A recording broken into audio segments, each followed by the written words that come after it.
Hello, welcome back to Words and Other Good Ideas. Today's video is about a book which is one of my very favourites. It's called The Queen of the Tearling by Erika Johansen. This is a book which I read quite a long time ago and whose sequel has just come out, so I've decided to do a double video today. I'm going to be uploading twice, and it's going to be this book and the sequel, The Invasion of the Tearling. The Queen of the Tearling would definitely be classed as a fantasy book. It's got some of the very key themes, sort of warring countries and a monarchy in distress, and there is some magic thrown in there, but it's not really clear in this book how the magic works, and there are different strains of it as well. So with the introduction of the book you meet the protagonist, Kelsea, and she is a girl in her late teens, and she's living with her foster parents in the forest, in the woods, isolated, completely cut off. She's never really been anywhere else. She's grown up there, and they have been her teachers for her entire life. And one of the first things that's made really clear is Kelsea's love of literature and books, and her relationship to them is sort of, well, I think it will speak to many people who'd want to read this type of book, because it's, you know, they're her refuge, they're where she goes to sort of escape, and they make her think about things. So she has a very thoughtful relationship with this library of books that she has been brought up around and has been encouraged to read, which is something that's very rare in the kingdom, in the land really, where the book is set, but obviously you don't know that to begin with. What's interesting about the books that are mentioned very, very early on is that they are book titles and references that you will recognise. There are allusions to classic texts, Shakespeare, the Bible, that type of thing, things that are really stand out historically in many different literature canons. And so that's something that really grabbed my attention very early on. As I was thinking, ooh, you know, this can't be a typical fantasy book, it's alluding to the real world. I mean, what's going on?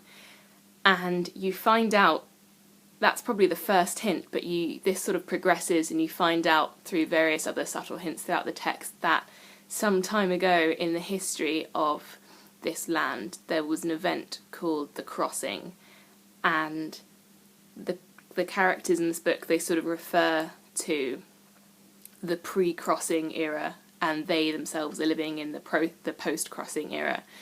And it will slowly dawn on you that these people in the book, the characters, are living in a possible future of our world, and that's when the book is set. So a couple of chapters in, Kelsea is living in the woods with her foster parents, reading, talking about books and all of that, and feeling really connected to her, obviously, because we can all relate to that. And then some men on horses, they turn up, and they have come to collect Kelsea and take her away from her foster parents because she has come of age, and it turns out that she is the queen in waiting. She has been in hiding. She was given away to her foster parents for them to keep her safe until she is old enough to take the throne from the regent who has been holding it, because she is the rightful queen of a kingdom which is on its knees, basically. It's poor in everything, it is corrupt, there are nobles and the regent himself who are completely selfish, self-serving, so it would have been really dangerous for her to grow up there. She would have, you know, she would have been assassinated basically straight away. So she was given away to be raised in secret, and everyone thought she was dead, but she is now of age, and the book follows her progression across the land to the kingdom, to the castle, and her ascension to the throne, and the problems that she encounters there. The biggest immediate problem is something that Kelsea inadvertently causes without fully understanding her actions as soon as she arrives at the castle. And I'm not going to tell you what she does because it's a bit of a spoiler, but it is basically something which was almost a necessity. Her actions basically mean that the neighbouring country become very, very angry with Kelsea and the kingdom called the Tearling. So the ruler of this kingdom is the Red Queen, and it jumps to her point of view a few times in the book. So we're sort of introduced to her character, but you're not really told anything about her. She's a very, very mysterious figure, very dark figure. She's obviously the antagonist in this book, but she is the queen of this sort of neighbouring enemy land, and she's very, very powerful. Her land is very advanced in science and technology, like compared to everywhere else. She's got some type of magic, but we're not really sure what it is. It doesn't really seem to be a very benign magic in any sense. And she's also ageless. So she's been the queen for about a century or so. And so she's basically just this massive nebulous threat on Kelsea's periphery. And the book continues in the vein of trying to figure out, you know, how to fix all of these problems that Kelsea causes, because she didn't know that she was going to be queen. So she's literally she's just turned up. She's been like, what?